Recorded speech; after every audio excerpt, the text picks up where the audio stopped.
In the latest Baldur's Gate 3 news, Larian held an AMA which covered a cornucopia of topics. I will quickfire through the main points that were revealed. Volo currently looks different. He does not have a beard, because for the presentation build, Larian had not finished the character. You were unable to hear spellcasting during the gameplay, because Larian had not finished recording them in time for the public presentation. Feats will be available, but not immediately in early access. Character customization will be extensive and will include visual attributes. You will be able to recruit mercenaries which can be customized. Larian are also planning to allow you to build a custom party from the character creation screen. All classes from the 5th edition handbook will be available at launch. During early access, you will be able to play as cleric, fighter, ranger, rogue, warlock, or wizard. It was hinted that Larian might work on a GM mode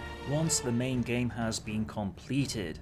On alignment, there's the freedom to play the game in any way which you want from an alignment perspective. In dialogues, there are plenty of choices to be made, from heroically good to patently evil, and the different shades in between. Added to that, there will be unique options to be had from a player race or class point of view that fit within the good, neutral, evil perspective. The world will react to your actions and the choices you make, since these will in some ways define you. For example, Astarion is a vampire spawn, and when you play him, you can try and hide this from the party, but if they find out, because well, you might try to bite them as they sleep, they will obviously be shocked, and unless you manage to handle the situation with the necessary tact and diplomacy, you may just find you're left behind companionless. The world and the characters that populate it, whether companions, NPCs, enemies, or potential allies, will remember and react to your actions and attitude. Custom characters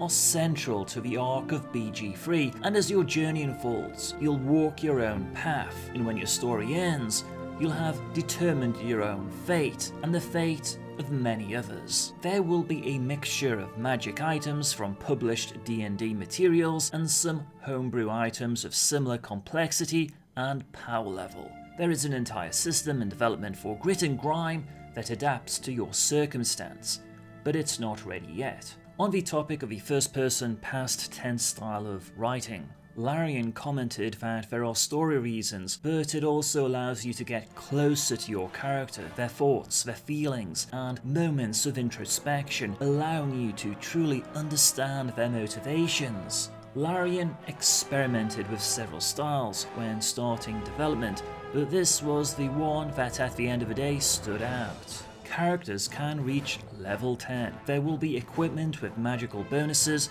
but not many. They will be special and tailor-made. Verticality and larger scale of combat arenas help make sure that covering the entire enemy team with an area of effect is extremely rare. Rushing into the fray is a risky play, because if your plan doesn't work out, you'll be exposed to enemy retaliation. Additionally, Larian are still experimenting with tweaks to the initiative system.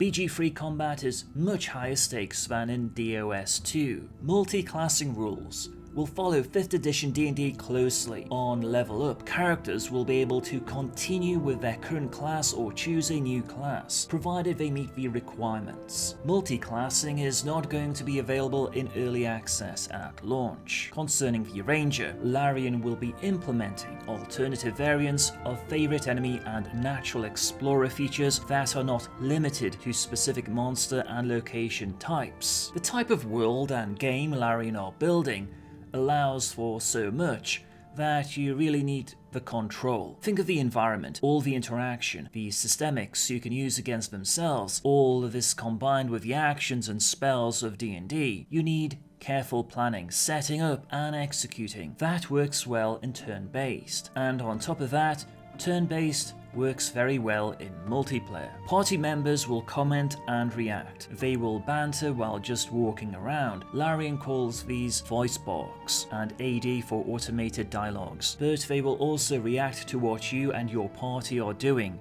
and not doing in dialogues and when you go to camp. The class, race, background, and other factors that you choose during character creation are the beginning of defining your character. Many of you will be playing as Baldurians, with strong connections to the city you know and love.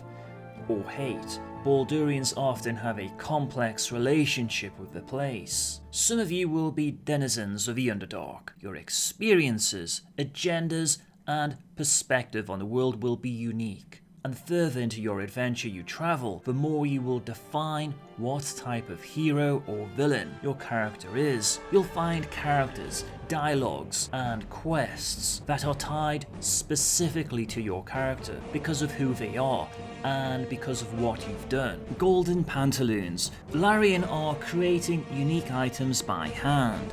They will have special properties. They won't go into details and promise golden pantaloons, so that's all Larian can say for now. To take a long rest, the whole party needs to go to the camp and spend the night there. This will restore and reset any features normally tied to a long rest in 5th edition and give the party a moment to reflect on recent events. Larian will use existing gift words when available. Others they will create themselves. There are returning characters, and what happened in BG1, 2 and Throne of Bhaal leads to what happens into BG3. You won't necessarily see that at the start of the adventure, but you will quickly understand once you get further into the game. When is the date for early access? When it's ready. You must gather your party before venturing forth.